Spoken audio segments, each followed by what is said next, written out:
오늘은 부활주일 기념예배입니다. 오늘 하나님의 말씀 한번 같이 읽도록 하겠습니다. 디모데후서 2장 8절, 나의 복음과 같이 다윗의 시로 죽은 자 가운데서 다시 살으신 예수 그리스도를 기억하라. 아멘. 제가 지금까지 이곳이나 다른 곳이나 어디에서든지 하나님의 말씀을 설교라고 말을 하는 게 더 낫겠습니다. 참 많이도 했습니다. 아마도 나에게 누가 물어본다면 가장 쉬운 일이 저는 설교라고 자신 있게 말을 합니다. 설교처럼 나에게는 쉬운 것이 없다. 왜? 그냥 하나님 말씀을 전하는데 이게 뭐가 어렵냐 이렇게 말을 합니다. 그럼에도 불구하고 가장 쉬운 설교가 할 때마다 나의 언어는 정확하지 않고 때로는 헷갈릴 때가 참 많이 있습니다. 그 이유는 주의 말씀을 볼 때마다 살아있는 하나님의 말씀이라 고정된 어떠한 공식과 같이 딱 말을 한다면 쉬운데, 그럼 공부할 필요도 없고 연구할 필요도 없고 기도할 필요도 없고 주의 도심을 구할 필요도 없습니다. 그런데 오늘 보니까 우리 남금영 집사님이 전에는 다른 옷을 입고 오셨는데 오늘은 한복을 곱게 입고 오셨습니다. 그래서 너무 이쁘네요 그랬습니다. 이것은 살아있기 때문에 고정되게 한 모습으로만 이야기할 수가 없습니다. 하나님의 말씀은 바로 살아있는 하나님의 말씀이라 나에게는 늘 쉬우면서도 불구하고 이 말씀을 전할 때마다 새로운 영감을 주시고 새로운 뜻을 나에게 부여해 주시기 때문에 이 말씀을 들을 때마다 오늘은 하나님이 나에게 어떻게 상황을 보여주실까? 때로는 두렵기도 하고 기대감도 가지기도 하고 떨림도 내 안에 가득합니다. 나에게 위로가 된다면 이 부활에 대한 말씀 역시 참 위로가 되는 하나님의 말씀입니다. 하나님이 능력의 언어를 선택해서 우리 주님이 부활하신 것을 정말 말 잘하는 사람, 소피스트를 통해서 우리 주님이 부활했다고 외치게 한다면, 선포하게 한다면 얼마나 좋았을까? 이 부활의 사건이 보통 사건이 아니잖아요. 그런데 그 사건을 정말 위대하고 똑똑하고 잘난 사람을 통해서 선포하게 했으면, 근데 성경에 보니까 하나님께서는 이 부활의 소식을, 정말 놀라운 소식인데 하늘의 천사에게 딱 2번만 소식을 전하게 했습니다. 주님은 살아나셨다. 가서 전해라. 이거 외에는 없습니다.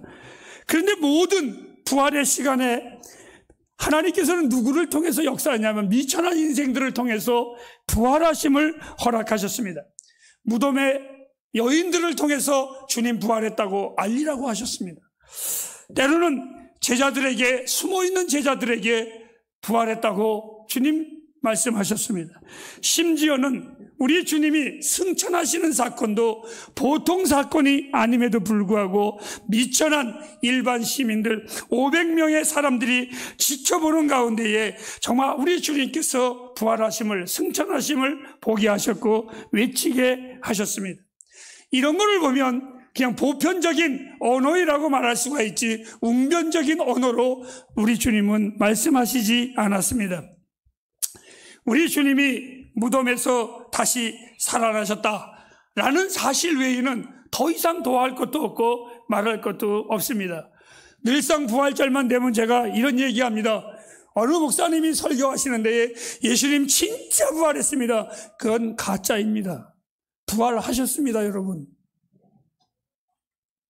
내가 또 물어보면 그것도 가짜입니다. 주님 부활하셨습니다. 성경은 이것 외에 더 이상이 없습니다. 주님은 진실로 부활하셨다. 부활하심을 증거하는 본질이 바로 주님 부활하심, 이것 외에는 더 이상은 없습니다.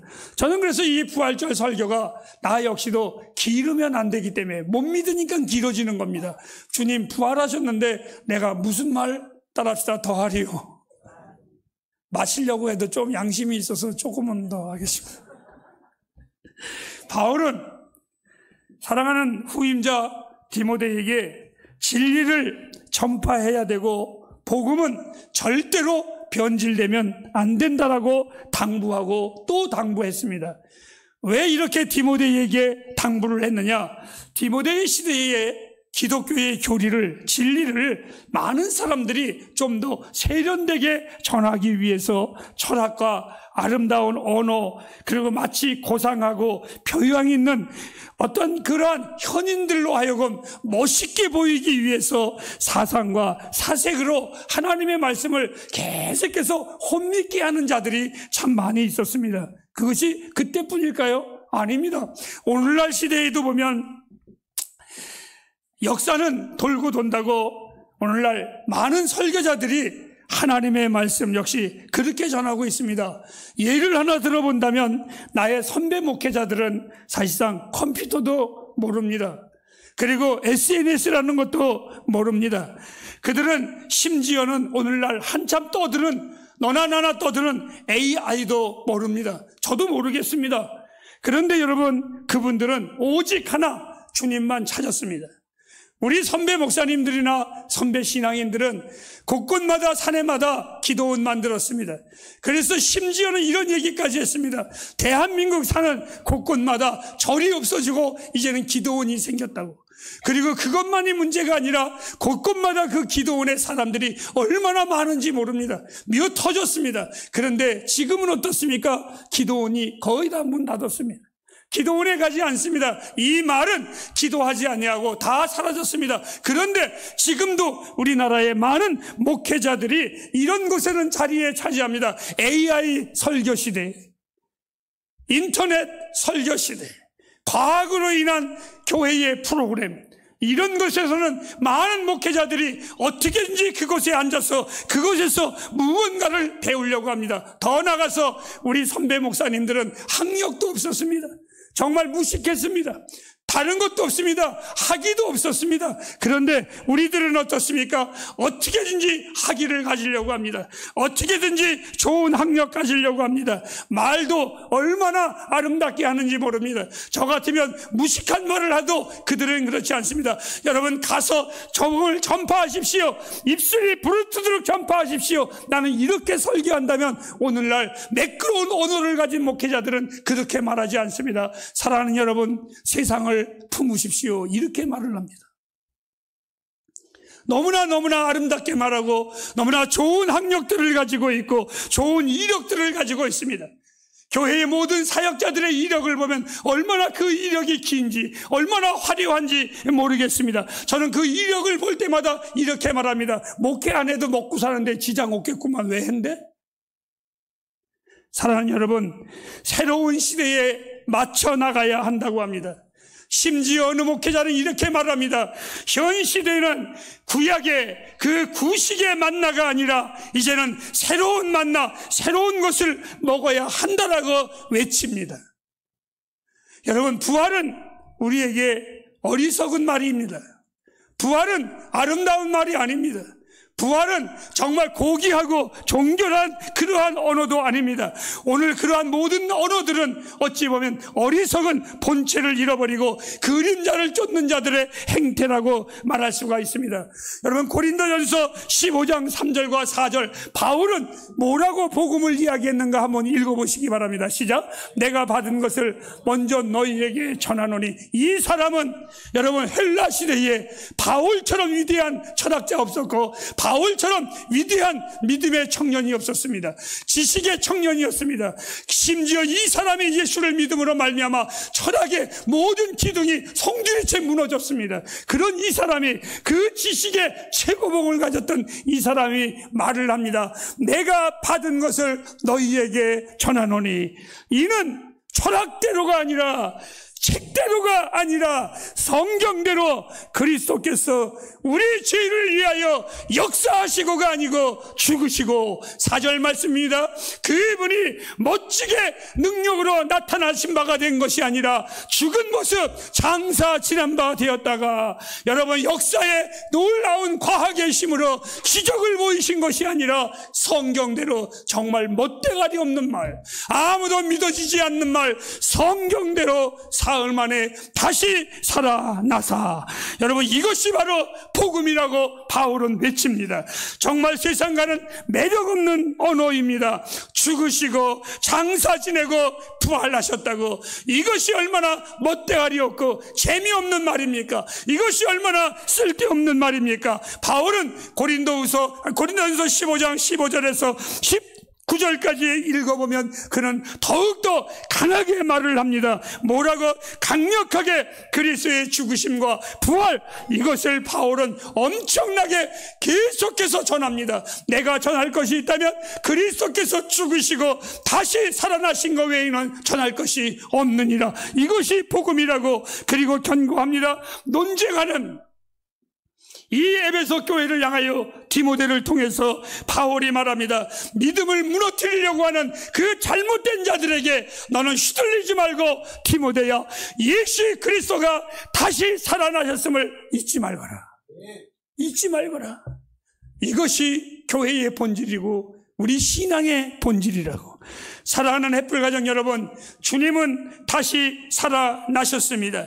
성자 자신의 능력으로, 성부의 능력으로, 성령의 능력으로 그분은 다시 사셨습니다.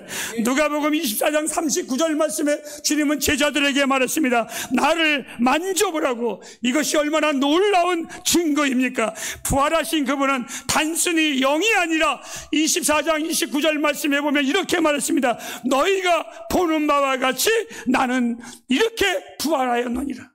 나를 믿느냐? 이렇게 주님은 우리에게 물어보셨습니다. 주의 부활은 역사상의 그 어떤 사건보다도 잘 입증된 사건입니다.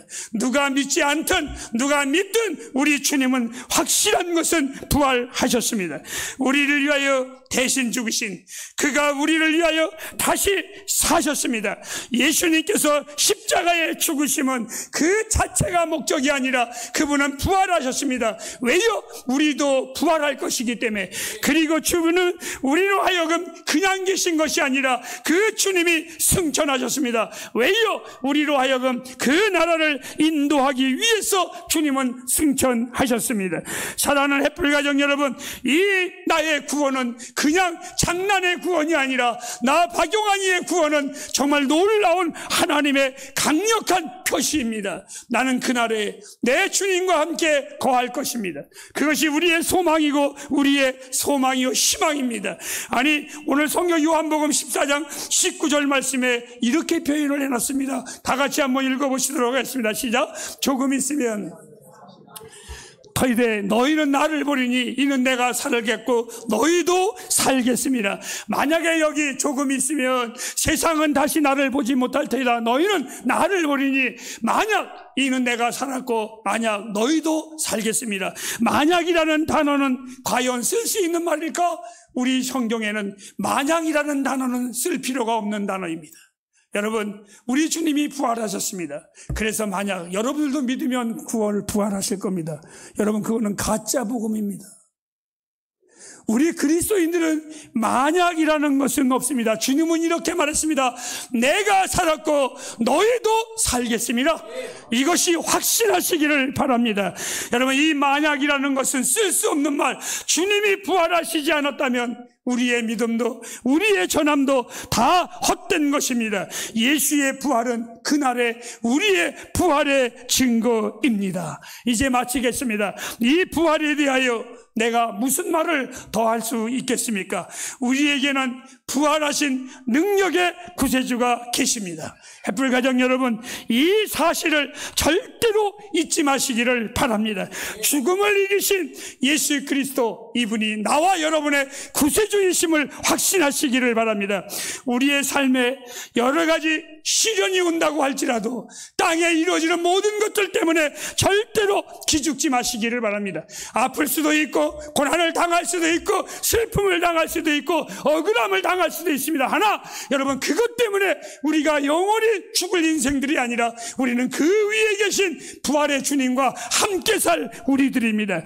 부활하신 주님이 지난 주일날 이렇게 말씀하셨습니다. 우리를 지키실 것인데 언제까지요? 그날까지 그가 능히 지키실 것을 확신하노라. 주님의 승리를 얻었듯이 나와 여러분이 모든 삶의 고통 가운데 승리하실 수 있음을 저는 확신합니다. 오늘 디모데후서 2장 11절과 12절을 다 같이 한번 보고 마치도록 하겠습니다. 시작. 미쁘다 이 말이요, 우리가 주와 함께 죽었으며